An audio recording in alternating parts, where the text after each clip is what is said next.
Overwhelmingly, there was nowhere near the same fervour, I think, of anticipation, of excitement that you'd seen 5 years ago with Emmanuel Macron. Now, to a large degree, we have to accept that's what happens with second terms.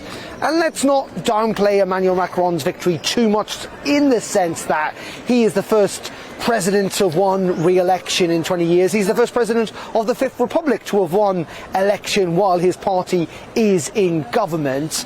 But my word, there is a sense, as you say, that Marine Le Pen, that the right is on the march in France. 5 years ago, she was trounced. That did not happen this time round, even though Emmanuel Macron did better in the end than the polls had suggested.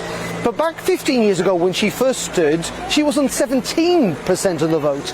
She's now on 42% of the vote. And that was reflected, as you say, in Emmanuel Macron's speech, Nigel, in which he fundamentally accepted that there were a lot of people out there who were pretty angry, pretty disenfranchised by where we are with French politics, and that he would argue he wants to be the unity candidate who's going to try and bring France together over the next 5 years. That's going to be an incredibly, I think, difficult task, not least of all because there were lots of his supporters, some polls reckon up to nearly half, 47%, who voted for Emmanuel Macron, not because they like him.